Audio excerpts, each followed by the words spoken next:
Ahora es el momento de que los protagonistas de este encuentro internacional, los escritores invitados, tomen la palabra. En este tercer congreso participa una treintena de autores de Argentina, Colombia, Cuba, España, República Dominicana, Venezuela y Puerto Rico. Han transcurrido 2 años desde el anterior congreso y lo que se apuntó en los debates de aquel no ha hecho más que confirmarse. El mundo se estremece porque en esta era global y tecnológica, nada de lo que sucede nos es ajeno. No importa la distancia, no importan las olas de la violencia, del miedo, del odio, llegan hasta nuestras casas. Pero también se comparten los sueños y las esperanzas. Y frente a la implacable realidad de los hechos, seguimos teniendo la herramienta de las palabras. Unas palabras cuya libertad da título a este congreso. Libertad para nombrar las cosas. Libertad para exponer nuestras ideas y libertad para poder hacerlo en nuestra lengua, como dijo Ivonne. Una difícil libertad en medio de un mundo interconectado que muchas veces tiende a la uniformidad. Ese es precisamente el tema que va a abordar en la conferencia inaugural titulada Las palabras de la tribu global, un autor que es referencia intelectual y literaria de las letras latinoamericanas, el escritor colombiano William Ospina, Premio Rómulo Gallegos y Premio Nacional de Poesía, Ensayo y Literatura en Colombia, y entre cuyas obras se encuentran libros fundamentales como El País del Viento, Auroras de Sangre, El Año del Verano que Nunca Llegó o El País de la Canela. Con ustedes, William Ospina, y que viva el Caribe.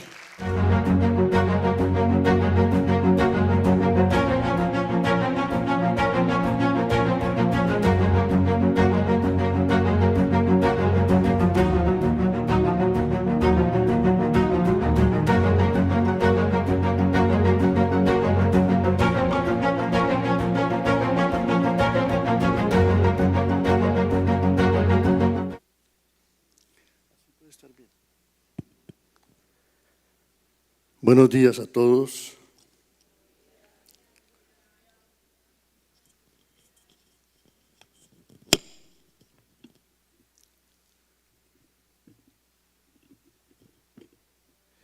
Y muchísimas gracias por esta invitación. Es un honor para mí estar aquí y agradezco la presencia de todos ustedes. Las palabras de la tribu global. Los Ángeles, San Diego, San Francisco, El Paso, Florida, Nevada, Arizona, el Cañón del Colorado, el río Sacramento. Los latinoamericanos sentimos un placer singular cuando advertimos que muchos de los lugares más familiares de Estados Unidos tienen nombres latinos. Nos llega en ellos el rumor de un pasado complejo, desde las peregrinaciones de Cabeza de Vaca y de Hernando de Soto por los desiertos del sur, pasando por la historia mexicana de la mitad del territorio, hasta la saga de las novelas y el cine del lejano oeste, como El Tesoro de la Sierra Madre, que según se dice le devolvieron su lugar a la épica en el imaginario de nuestro tiempo. Esos nombres nos recuerdan que en la conquista y la fundación de la América del Norte también participó poderosa y poéticamente el mundo latino, que nuestra presencia allí no es marginal, sino profundamente original. También sentimos el agrado de que a pesar de la colonización europea, sobrevivan en el continente tantos nombres procedentes del viejo universo mágico de los pueblos indígenas, que no solo en la América Latina, las regiones y las ciudades tengan nombres como México y Bogotá, Cuba y Caracas, Cusco y Oaxaca, Guatemala y Nicaragua, sino que también en Estados Unidos abunden los topónimos indígenas. Es extraño que la ciudad que representa la suma babélica de la modernidad siga haciendo resonar en el mundo el nombre indígena de Manhattan. Y es bello que abunden en Estados Unidos nombres como Ohio, Oklahoma, Mississippi, Pomanoc, Alaska, Nebraska, Tennessee, Utah, Wyoming, Kentucky o Alabama. Todo relato sobre los Estados Unidos, gracias a la magia de esos nombres, se enriquece con el color de unas mitologías que parecen borradas, pero que vuelven como una atmósfera, una leyenda y una música. Ya que los pueblos indígenas no son originarios del continente, sino que fueron sus primeros visitantes, no es imposible que en esos nombres haya también resonancias de viejas lenguas orientales. Aunque a la China le gustaba más encerrarse en murallas que abrirse al mundo, y aunque los reinos del Indostán nos parecen tan lejanos y tan distintos, es posible que mucho de lo que somos los latinoamericanos tenga también su origen en esas culturas y esos mitos asiáticos. No muy lejos de aquí, en Surinam y en Santa Lucía, como nos lo recordó bellamente Derek Walcott en su discurso del Premio Nobel, las migraciones recientes han formado naciones que veneran a los miles de dioses del hinduismo, y a lo mejor si la China viniera a América no habría que hablar de la llegada de Oriente, sino de su regreso. ¿Por qué extrañarse de todo esto si lo que más advertimos en las felicidades y las tragedias de la historia es la fuerza expansiva de lo humano? Los pueblos más arraigados pueden ser hijos de los pueblos más nómadas. Las tierras desconocidas son el destino común de los emigrantes. Y hay algo en las tendencias dramáticas de nuestro tiempo que habla de nuevas y descomunales migraciones. América es el continente donde primero se dieron cita todos los otros, hasta la Polinesia. Aquí llegaron masivamente los europeos del siglo XVIII y del siglo XIX, pero antes habían llegado a la fuerza los africanos del siglo XVII y antes los inevitables europeos del siglo XVI y todavía antes los asiáticos de hace 20.000 años. Todos jugamos siempre a ser nativos. Ciframos nuestro orgullo en estar arraigados a una tierra de origen. Pero si algo nos grita la historia es que somos hijos de las diásporas por el planeta entero, hasta el punto de que incontables seres humanos terminaron sintiendo que la patria no es la tierra de los padres, sino la tierra de los hijos. Y es duro comprobar que desafortunadamente en la historia del mundo, el mundo no es de los que llegaron primero. Muy larga es esa historia, pero para los humanos, que en comparación tenemos una vida tan breve, solo existen los comienzos relativos. Como decía Rilke, nuestra patria más verdadera es siempre la infancia, las fábulas y mitos que construimos con ella. Con todos esos relatos y fragmentos y sueños hemos tejido este momento de la historia que llamamos América Latina. Y hoy la vemos enfrentada a la América sajona de un modo fascinante y patético.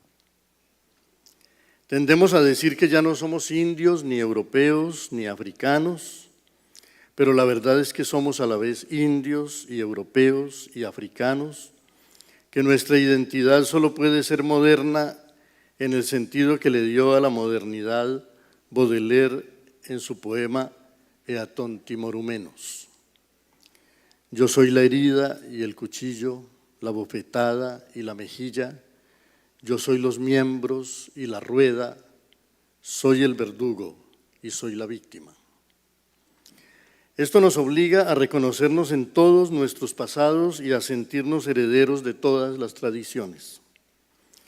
Y en vez de hablar solamente de las venas abiertas de América Latina, debemos valorar todo lo que hemos aprendido y conquistado en esos éxodos, encuentros y hazañas formidables.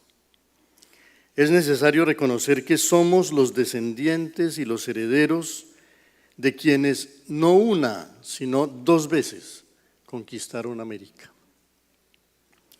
Porque si los genuinos conquistadores no son los que se volvieron para España, sino los que se quedaron aquí, los que se dejaron conquistar por su conquista, aún más admirables son los que hace 20.000 años avanzaron por un mundo desmesurado e insólito, los que no tuvieron por dónde devolverse porque los caminos y las puertas de hielo se habían vuelto de agua, los que construyeron culturas y civilizaciones y alzaron sus lenguas y sus cantos a través de los siglos hasta formar el tapiz riquísimo y hoy trágicamente sumergido que era América en 1492.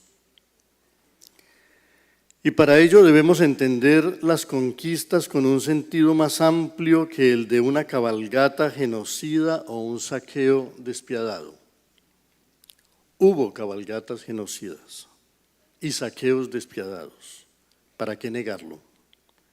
Pero hubo sobre todo el secular y milenario avance por regiones insólitas, el tejido de los nombres y los saberes, la domesticación de las plantas y de los parajes, el aprendizaje de los ciclos de las cosechas, la experiencia de los climas y del ritmo de las estaciones, el diálogo prolongado con eso que llamaba Álvaro Mutis los elementos del desastre, el abrazo de seres distintos en medio de la privación y la necesidad, que le fue dando forma a una humanidad nueva, y el aplicado ejercicio de nombrar un mundo y hacer brotar su singularidad en la arcilla de una lengua lejana.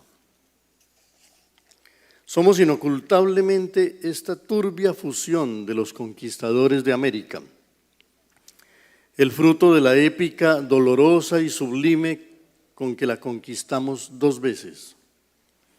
Y tenemos que preguntarnos si la conquista que proseguimos hoy sobre el continente, siguiendo tantos esfuerzos de descubrimiento, no corre el riesgo de ser más dramática y más peligrosa que las que obraron nuestros antepasados.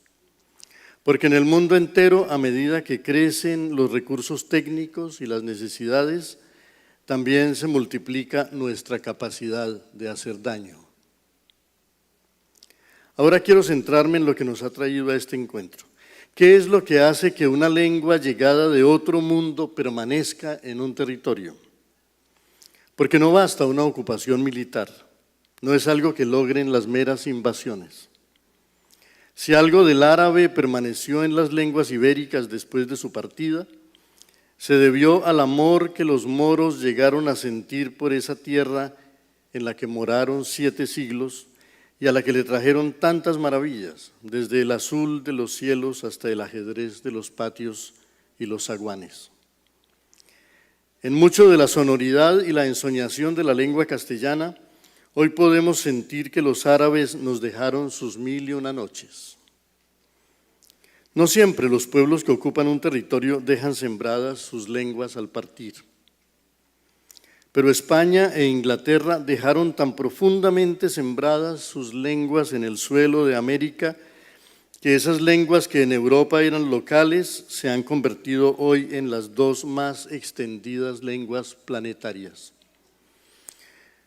Entonces vuelvo a hacerme la pregunta, ¿qué es lo que hace que una lengua permanezca en un territorio?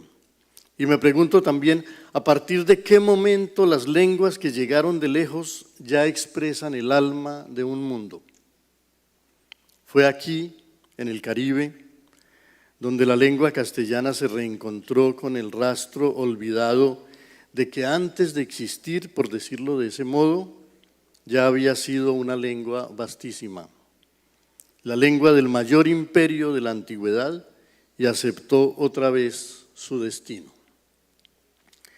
Sabemos que el Caribe terminó siendo el gran mortero de las fusiones lingüísticas. Un gran estudioso español, Manuel Alvar, escribió, comillas, las voces arhuacas se extendieron como mancha de aceite sobre todo el continente. No hubo rincón al que no llegaran los términos taínos, convertidos el náhuatl y el quechua en lenguas generales de Meso y Suramérica, respectivamente. El taíno fue la única superestructura léxica que cubrió a las dos grandes lenguas prehispánicas. El español llevó por todas partes lo que había aprendido en las Antillas. Cierra comillas. En este globo de las 7.000 lenguas, hoy podemos sentir el asombro y la responsabilidad de que la lengua que hablamos sea una de las más extendidas, una de las lenguas grandes en que se viven los dramas, los hallazgos y los sueños de nuestro tiempo y de las que van a enfrentar los desafíos de comunicación, de creación y de imaginación de un difícil futuro. Yo he dedicado muchos años a leer un poema que fue escrito en Colombia durante 4 décadas en el siglo XVI, pero que nació también aquí, en estas aguas de Puerto Rico y de República Dominicana, porque aquí llegaron a comienzos de ese siglo algunos de los cronistas más visionarios del choque de los mundos. En ese poema, Elegías de varones ilustres de Indias, de Juan de Castellanos, uno tiene el privilegio de percibir cómo avanzó la lengua castellana tomando posesión de un continente vastísimo y el modo como las diversas lenguas nativas lo fueron matizando y nutriendo con sus palabras y sus resonancias y lo fueron anclando a la compleja realidad que esas palabras invocaban. La hospitalidad de la lengua castellana fue siempre ejemplar. Después de su cruce inicial del latín con el celta y el íbero, oyó la algarabía y se llenó de las músicas y las destrezas narrativas del árabe, recibió en su siglo de oro la sabiduría musical del italiano de Dante y Petrarca, y asimiló más tarde las sensualidades y las fantasmagorías del francés, del inglés y del alemán a través de las aventuras del modernismo y de la generación del 98. Wilhelm von Humboldt, padre de la lingüística moderna, sostenía la tesis paradójica de que todas las lenguas son distintas, pero todas las lenguas son la misma. Esa diversidad de las lenguas salta a la vista y al oído en el vocabulario, en la fonética, en la gramática, en el carácter de sus búsquedas y en la originalidad de sus creaciones. Pero esa unidad de las lenguas se hace evidente cuando pensamos que todas las lenguas existen con un mismo fin, que es nombrar el universo y configurar el relato que los humanos hacemos de él. Si no creyéramos en esa necesaria equivalencia, no existiría el arte de la traducción, sin el cual es inconcebible la cultura contemporánea. Qué gran tema de reflexión. Resulta estimulante preguntarse si todas las lenguas tienen capacidades idénticas o si hay cosas que solo pueden pensarse, decirse y crearse en una lengua particular. Una lengua es una tradición, un modo de sentir la realidad, dijo Borges, no un arbitrario repertorio de símbolos. Y recuerdo también aquel argumento de Chesterton que a él lo inquietaba, donde formula la duda de que nuestros idiomas puedan expresar con plenitud el universo. Comillas, el hombre sabe que hay en el alma humana tintes más desconcertantes, más innumerables y más anónimos que los colores de una selva otoñal. Cree, sin embargo, que esos tintes en todas sus fusiones y conversiones son representables con precisión por un mecanismo arbitrario de gruñidos y chillidos. Cree que del interior de un bolsista salen realmente ruidos que significan todos los misterios de la memoria y todas las agonías del anhelo. Sin embargo, ahí están Homero y Dante, Shakespeare y Cervantes para hacernos sentir que casi todo puede ser expresado. En Occidente asumimos que el griego fundó la poesía y la filosofía, que el latín fue a la vez la lengua del poder y del derecho, de la historia y de la elocuencia, que el árabe fue una lengua de ciencia y de pensamiento, de sensualidad y de mística. Ahora se dice que la precisión y el rigor científico y filosófico se logran sobre todo en inglés y en alemán, así como se afirma que fue el francés el que aportó las dudas y los refinamientos de la razón que inauguraron la Edad Moderna, el llamado a la insurgencia que desencadenó la Edad de las Revoluciones, y eso que llamaba Rimbaud el desorden de los sentidos que abrió paso a las aventuras del surrealismo y a las vanguardias. Nuestras lenguas ibéricas no tienen fama todavía de ser lenguas de precisión científica, de gran rigor racional ni de gran hondura filosófica, aunque lo anhelan, y tampoco han emprendido una clasificación sistemática del mundo. Pero se diría que de las dos lenguas que fundaron la modernidad literaria y que hoy son las más extendidas del mundo, el español es la que parece más comprometida con la tradición humanista en su sentido a la vez estético y moral. Y no sobra repetir que fue desde el comienzo una lengua de hospitalidad y de diálogo. Ninguna como ella ha favorecido la fusión de las culturas y el encuentro de los mundos, y el ejemplo palpitante de ello es el continente más mestizo del planeta, esta América Latina que se pregunta cada vez con más urgencia cuál es el lugar que le cabe al humanismo en el futuro del mundo y qué tareas pueden proponerse no solo desde nuestro saber, sino desde nuestra sensibilidad a los desafíos de la época. Es bueno entender que las 7.000 lenguas que sobreviven en el globo no pueden ser vistas como vestigios condenados de una vieja confusión babilónica, ni como meras curiosidades arqueológicas, sino como un tesoro de aventuras de la percepción y el desciframiento del mundo, que es deber de la especie salvar del diluvio corrosivo de la época. Y a lo mejor solo los pueblos mestizos y fronterizos están en condiciones de emprender esa tarea que una vez, hace siglos ya, intentaron extrañamente juntas la cultura rusa y la española. Hay lenguas que se sienten voceras de todo el saber racional contemporáneo. Hay lenguas que parecen encarnar la vocación hegemónica y supremacista de élites opulentas y de imperios guerreros. Hoy aumenta el desdén contra las lenguas marginales y los países postergados, a los que se ve apenas como fuentes de conflictos y de perturbaciones. Pero es que en medio de la sofisticación de sus recursos técnicos y el refinamiento de sus modelos productivos, hay algo sorprendentemente rudimentario en la manera como nuestra época quiere condenar todo lo que evidencia fragilidad e imperfección, lentitud y desgaste, pobreza e improvisación. Vivimos sujetos a un relato de opulencia y de indiferencia, sometidos a un orden ostentoso y avasallador que glorifica el triunfo, donde todo debe ser nuevo y preciso, inexorable como una máquina y deslumbrante como un espectáculo. Pienso estas cosas en una lengua que no es marginal ni es minoritaria, sino una de las lenguas más presentes del planeta, que no es improvisada, sino fruto de ilustres tradiciones y de algunas de las mixturas culturales más fecundas de la historia. En una lengua que se destaca por su curiosidad, su apertura, su capacidad de expresar regiones y humanidades muy diversas y por su riqueza de matices. Y me digo que este idioma no es hoy una lengua de invasores soberbios ni de saqueadores insolentes, sino todavía una lengua de idealistas, justicieros y de amistad abnegada.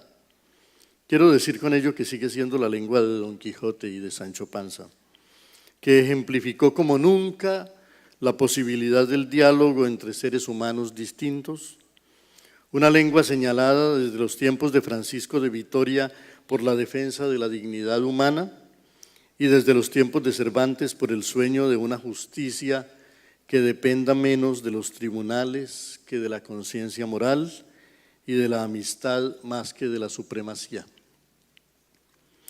¿Por qué esta cultura latina y esta lengua tienen ahora un prestigio renovado y un creciente atractivo en el mundo, al punto de que parecen abrirse camino con más vitalidad y más suerte que otras tradiciones? No puede haber mayor actualidad que decir que somos la lengua de Neruda, de Borges y de García Márquez. Y resulta casi divertido pensar que ahora no se llama latinos a los franceses, a los rumanos y ni siquiera a los italianos, sino a los descendientes de Moctezuma y de Atahualpa, a los hijos de este cosmos rumoroso que es el continente americano.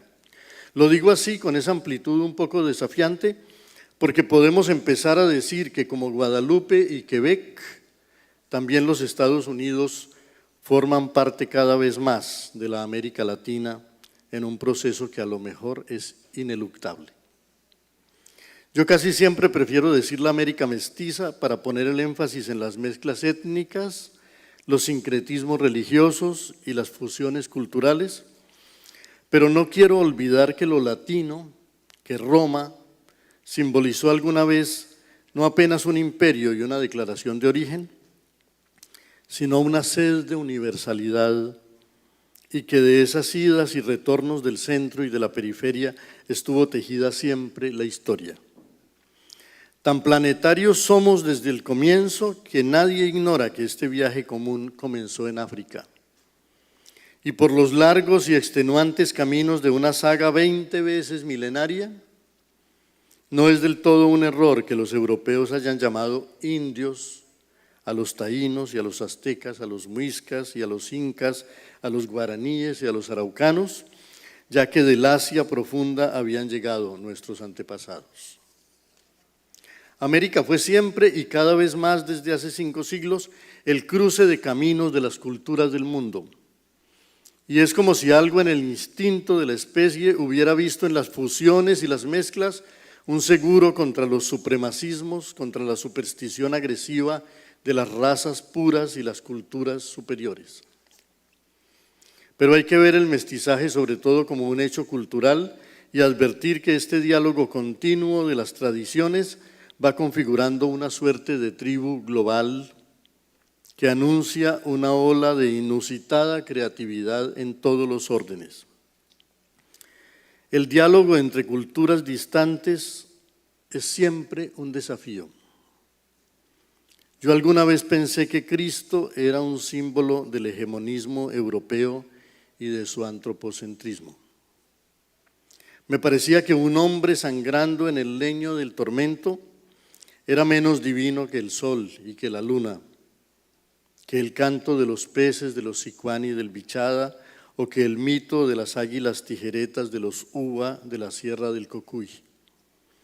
Ahora siento que en Cristo están Atón y Osiris, Diógenes y Platón, Krishna y Zoroastro, que Cristo mismo ha estado sujeto a mutaciones desde el primer día, que si Roma lo exaltó en emperador, Francisco de Asís lo hizo juglar y mendigo, que Tomás de Aquino lo reconcilió con la razón y que siglo a siglo ha resurgido más para contrariar al poder que para afirmarlo, para defender la lengua oral frente a las rigideces de la lengua escrita, para afirmar a los humildes frente a los poderosos, para confundir la soberbia de los jueces con la sentencia tremenda de que solo el que esté libre de pecado tendría derecho a arrojar la primera piedra, y para enseñarnos que esas características hondamente humanas que siempre vimos como nuestras mayores penurias, el dolor, la imperfección, la ingenuidad, la ignorancia y la muerte,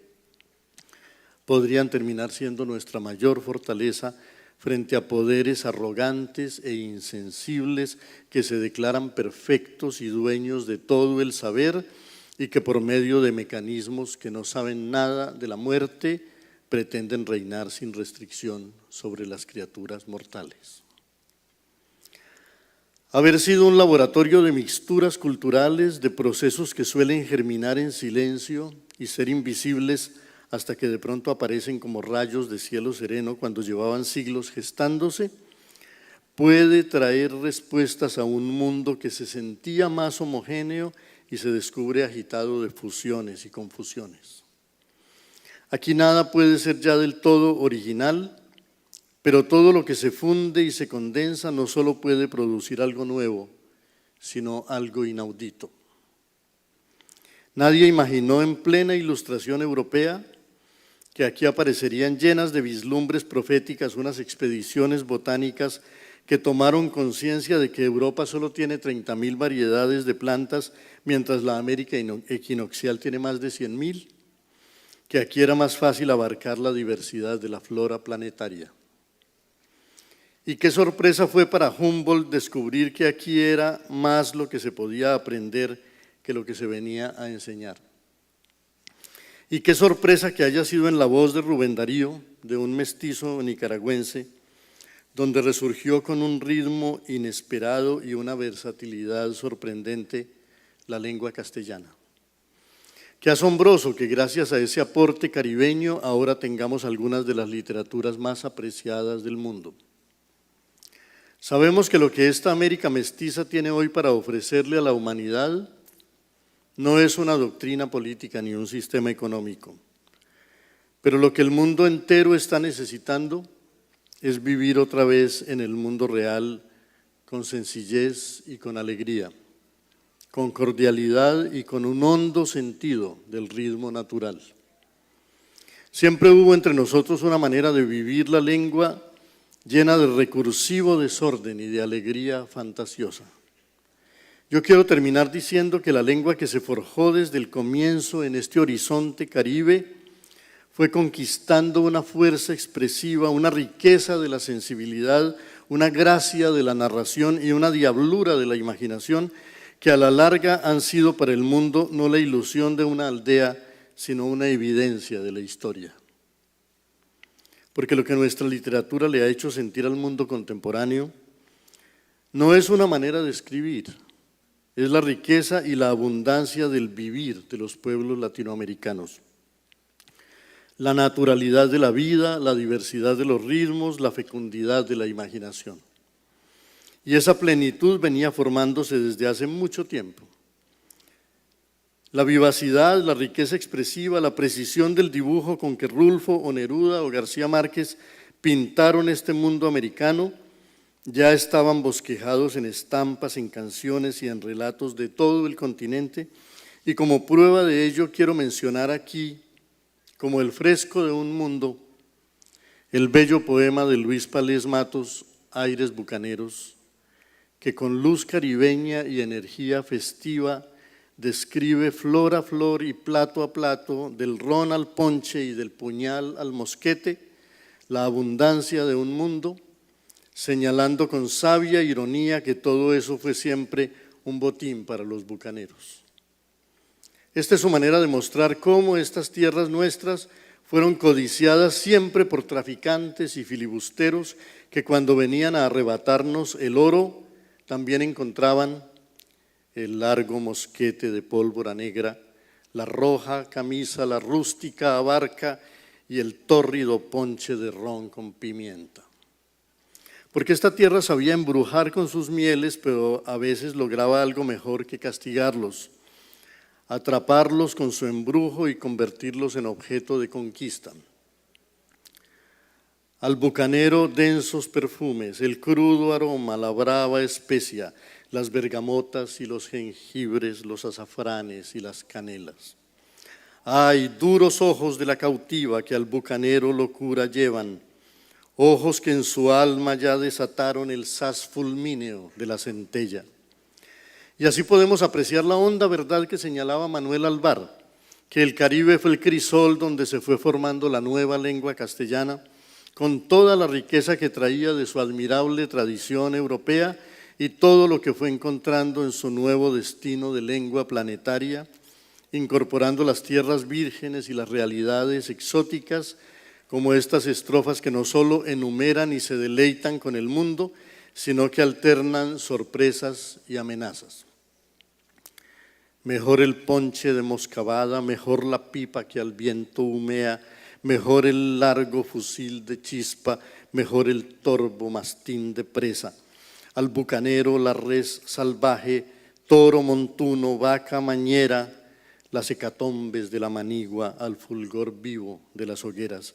Uy, el ternero desjarretado que se asa al lomo de fronda tierna, bucán en lonja para el almuerzo, tutchot de tuétano para la cena.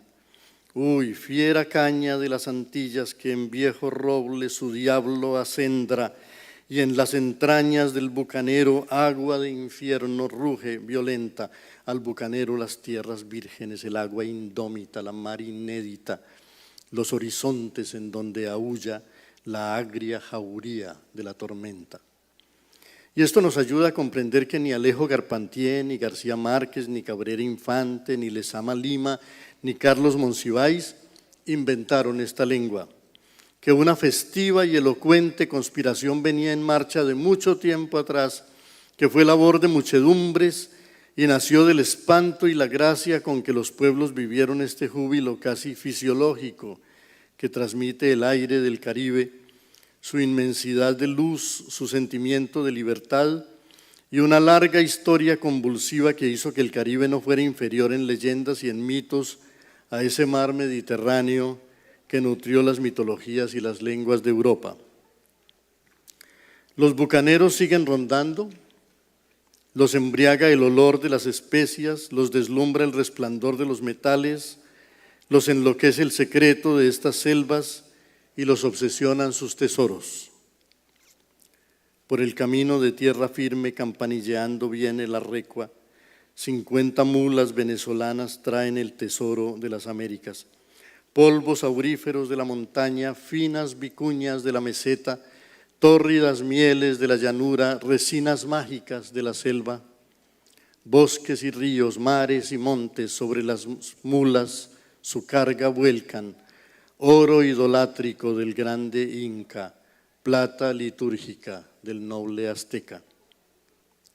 ¿Y qué otra cosa podemos oponerle a este viento de inhumanidad y de codicia que hoy suspende sus nubes de pesadilla sobre el mundo, sino la dicha nerviosa de una manera de vivir, siempre con un pie en la esperanza y otro en la incertidumbre, pero con una capacidad de ternura y de fiesta que hoy hace que en los propios Estados Unidos la gente sienta que encarna mejor el sueño y los valores de América, la música arraigada en la sencillez de su tierra de un cantor puertorriqueño, que las escuadras de un poder estridente y amenazante, lleno de soberbia y de hastío.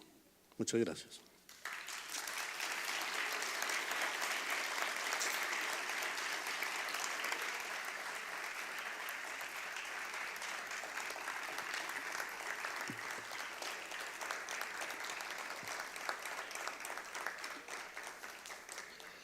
Muchas gracias, William Ospina. Gracias por ese homenaje al bucanero. Tenemos ahora una sección de 20 minutos de preguntas y respuestas. El micrófono está aquí en el centro. William, no sé si prefieres que te lleve el micrófono acá. Bueno, el primer valiente o la primera valiente.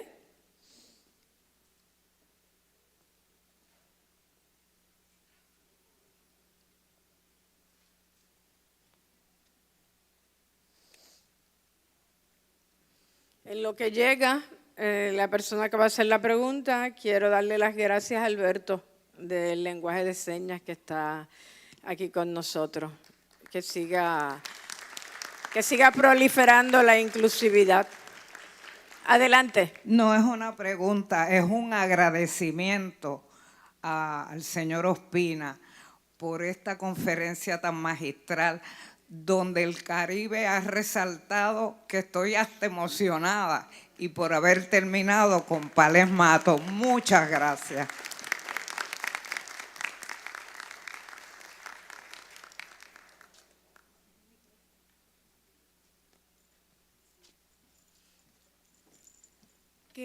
particularmente fue lo que lo inspiró a usted a tocar este tema el día de hoy?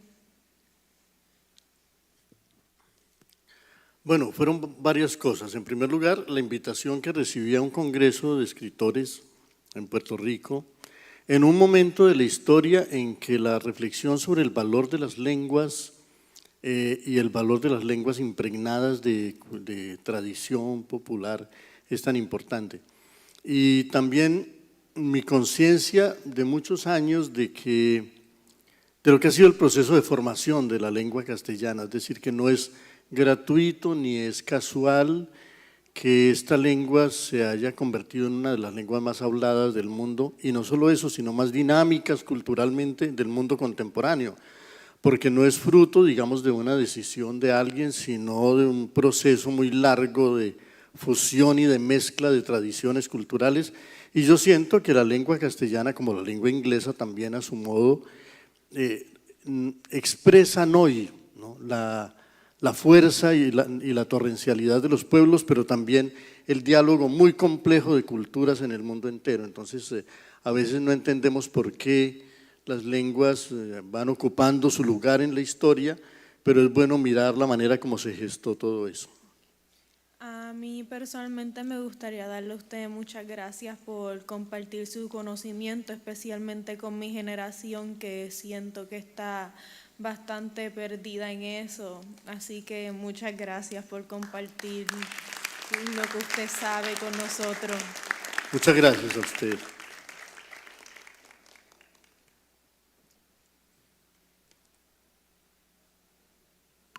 Buenos días y gracias otra vez. Usted mencionó que la imperfección y el dolor puede convertirse en fortaleza, y me gustaría que abundara un poquitito más en eso, en el cómo.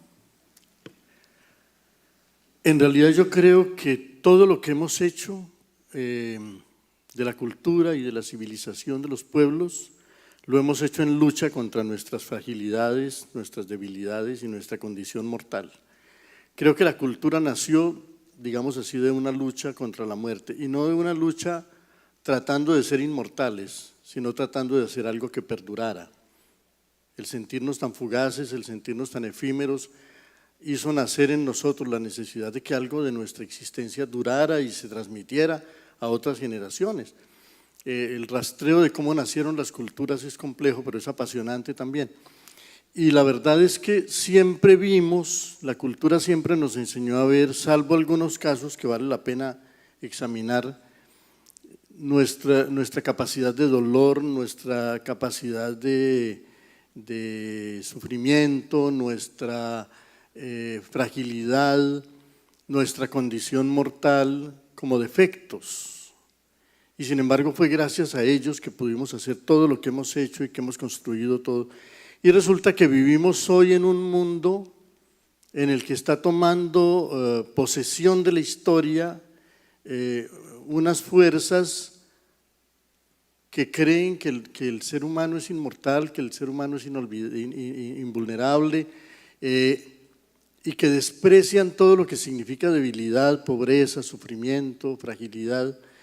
Entonces, yo mencioné a Cristo en esta reflexión, y yo no pertenezco a una iglesia ni miro a Cristo como desde una actitud específicamente religiosa, lo veo más bien como un poeta y como un gran maestro moral, ¿no? Pero siento que si algo supo hacer él siempre, y eso contrasta mucho con el espíritu de esta época, fue reivindicar el dolor, reivindicar la pobreza, reivindicar la imperfección, ser la voz de ese costado de la humanidad que siempre ha sido menospreciado y sometido y aplastado por la arrogancia de los poderes del mundo. Y siento que esta es una época en la que vamos a tener que reivindicar muy poderosamente las virtudes de la imperfección, las virtudes de la…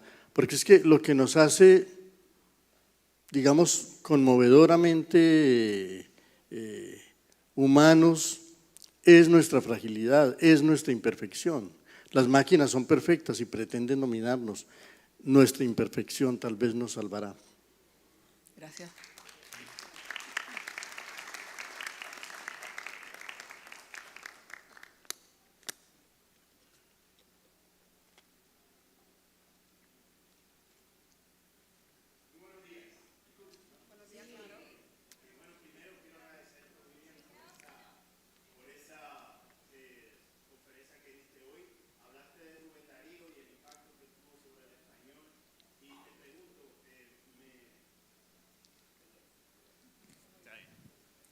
¿Mucho mejor ahora? Ok, perdón. Me llama mucho la atención eso que dijiste de Rubén Darío, y también quisiera que hablara un poco del caso de Sor Juana Inés de la Cruz, que tengo entendido que cuando en España recibieron los poemas que ella escribía y eso, se vieron sorprendidos al momento a decir como, wow, es increíble que una persona de México esté haciendo con el lenguaje algo mucho mejor que nosotros. Habla un poco de ese poder, por favor, y cómo nos ven. Porque hay gente que sí reconoce eso, ¿no? En sitios como España o el mismo Estados Unidos, en Europa en general, que sí reconocen el valor de nosotros, de este lado del mundo, y lo que podemos hacer con el lenguaje. Bueno, pues ha sido un proceso muy largo también y muy complejo, el que ha permitido que la lengua castellana pasara, como digo yo, de ser una lengua local a ser una lengua planetaria, ¿no? De expresar la sensibilidad de una cultura a expresar la sensibilidad de muchas culturas que dialogan, ¿no?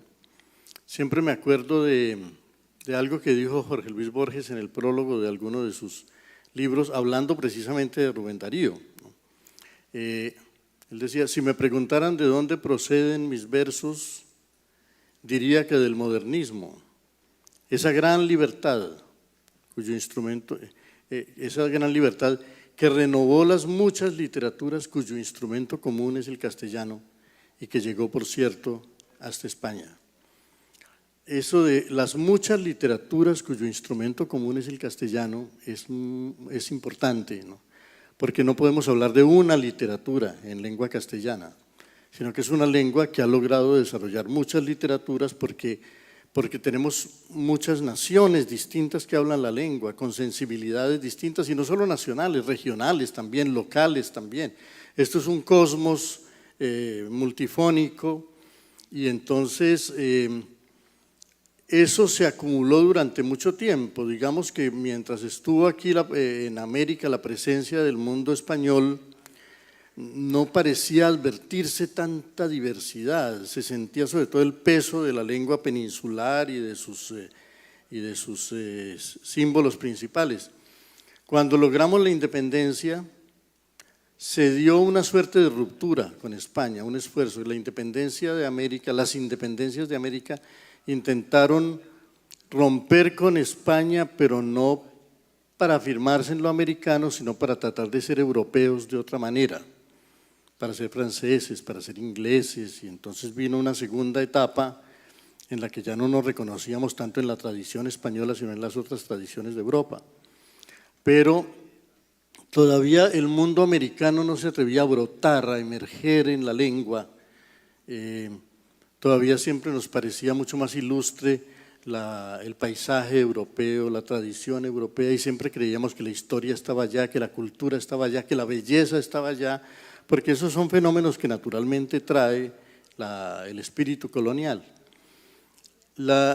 También fue Borges quien dijo que a nadie como a los modernistas latinoamericanos podíamos llamar en Latinoamérica libertadores, porque no habían liberado simplemente las ataduras políticas, sino que habían desatado el nudo que no nos permitía expresar todo lo que éramos. Entonces lo que logró Rubén Darío, y digamos que Rubén Darío es más un símbolo de toda una generación que en el continente entero fue apareciendo simultáneamente, como suele pasar con los fenómenos culturales en América Latina, que súbitamente aparecen simultáneamente en todos los países. La generación ilustrada que formó la independencia apareció simultáneamente en todos los países sin que tuvieran comunicación unos con otros. Esa generación modernista surgió también en todos los países. Apareció Manuel Gutiérrez Nájera en México, Julián del Casal en Cuba, José Asunción Silva en Colombia, Pérez Bonalde en Venezuela, Herrera y Reisig en Uruguay, Lugones en Argentina. Por todas partes florecía esa sensibilidad nueva, nutrida del siglo XIX, del siglo XVIII, del siglo XIX europeo. Y Rubén Darío entonces, más que el único, fue el que resumió todas esas voces, el que recogió toda esa vibración nueva de la lengua, y tuvo el privilegio y la gracia de llevarla hasta España y establecer un diálogo con España, que logró algo maravilloso, y fue que las dos culturas que se habían alejado con la independencia se reencontraran, ¿no? Conseguimos con eso que nuestras lenguas no difirieran para siempre, la lengua americana y la lengua española, sino que encontraran la manera de enlazarse de nuevo y emprender aventuras juntas, que es lo que ha sido el siglo XX, la aventura compartida de la cultura española con las culturas latinoamericanas. Entonces Rubén Darío era un personaje mágico, era un personaje maravilloso y fue fundamental, sobre todo porque no era alguien ostentoso, sino alguien con una gran hospitalidad. Él los leía a todos, él los apreciaba a todos, tenía algo valioso que decir de todos esos autores españoles y latinoamericanos que conocía. Llegó a España y tenía algo que decirles de Campoamor y de Zorrilla y de Emilia Pardo Bazán. Para todos tenía palabras comprensivas que mostraban cuán interesado estaba en todo lo que ellos hacían, como de Ricardo Palma, como de Rafael Núñez, él era de alguna manera el río en el que confluían todas las voces del continente, y fue eso lo que llevó a España, y entonces ese diálogo tan fecundo pudo darse gracias al momento histórico, pero también al encanto personal de un hombre tan fascinante como Rubén Darío.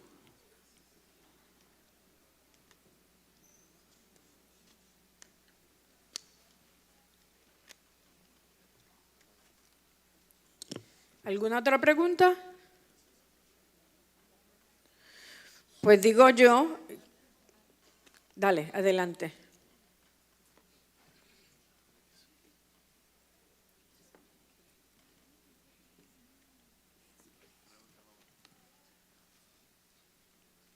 Muy buenos días. Quería preguntar qué consejo le darías a jóvenes escritores que buscan expresarse por medio de las palabras, que quieren expresar sus sentires por medio de la literatura. ¿Qué consejo les darías? Bueno, yo más que un consejo les daría una felicitación, porque ya sentir voluntad y deseos de expresarse a través de la literatura es haber encontrado un espacio riquísimo para participar de la vida social, pero también para construirse un destino, ¿no?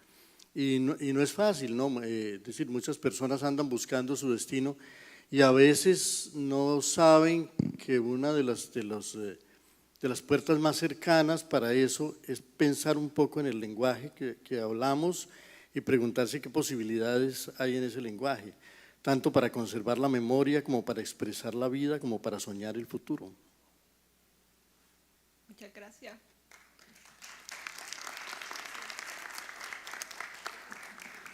A mí me gustó mucho El País de la Canela, y sobre todo cómo maneja el ritmo, y me enamoré de la novela.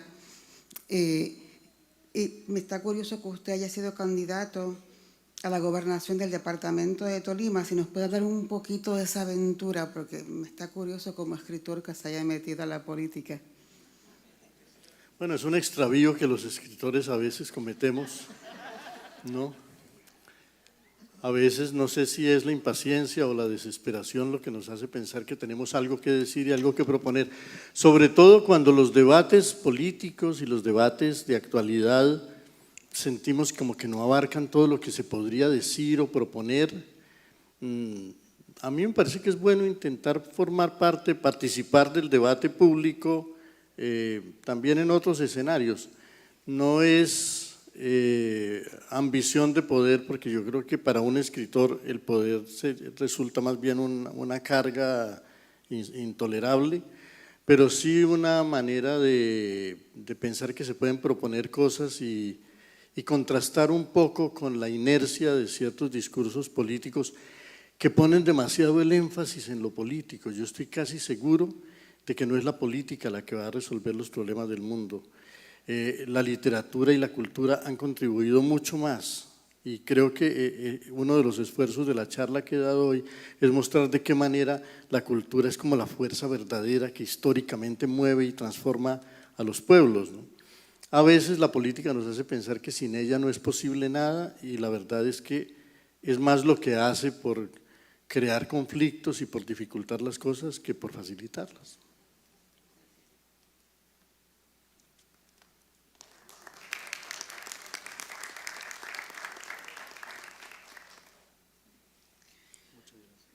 Pues digo yo, qué manera más contundente y espectacular de comenzar este congreso.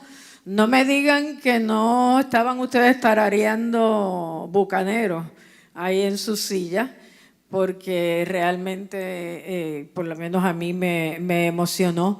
Y en relación a lo que dijo la chica de que qué pena que se hayan tenido que ir, del tiempo que les ha tocado vivir a ellos, pues nuestro país es un país donde los nombres de los escritores se los hemos dado a los residenciales, y no quiere decir que los residenciales sean espacios que no sean merecedores de esos nombres, pero los hemos reducido a Nemesio Canales, Llorén Torres, Luis Pález Mato, y así es que los jóvenes saben los nombres de los escritores, y eso pues no deja de ser en parte una tragedia. Nosotros queremos también, además de darle las gracias a William, invitarlos a que consigan sus obras allá en la librería Laberinto, en el primer piso, en la sala Carmita Jiménez, donde está ocurriendo la feria de libros. El País de la Canela y Ursúa son de los dos de los libros que tienen allí, y él estará disponible para firmarlos. Y ya mismo pues nos vamos preparando para la próxima presentación, no sin recordarles que hoy, coincidentalmente, es el Día del Libro. Así es que eso ha sido una coincidencia que yo creo que los organizadores no lo tuvieron en cuenta, pero que hay que destacar. Gracias, William. Te despedimos con un gran aplauso. Nos demuestras que la literatura también sirve para interpretar la historia. Gracias mil. Bueno, y por aquí seguimos. Estamos 5 minutos antes del reloj, lo cual quiere decir que esto va caminando bien. La propuesta central del Congreso Internacional de Escritores de Caguas es, desde su primera edición, poner en diálogo la literatura puertorriqueña con las grandes voces de la literatura internacional, como acabamos de escuchar en la voz de William, mirar y debatir sobre el mundo desde Puerto Rico y a la vez dar voz a Puerto Rico en el mundo.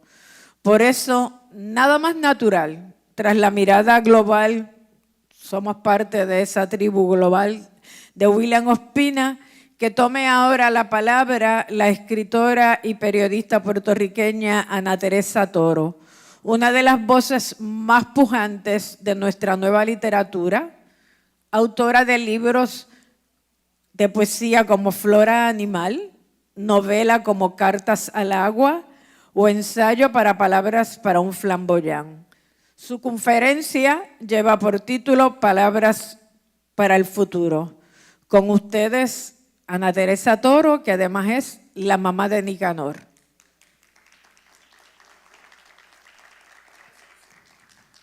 ¿Perdón? Ay. Pues entonces tenemos un receso merecido y tendré que volver a presentar a Ana Teresa Toro porque Graciela no siguió las instrucciones. Mis excusas. Nos vemos aquí a las 11.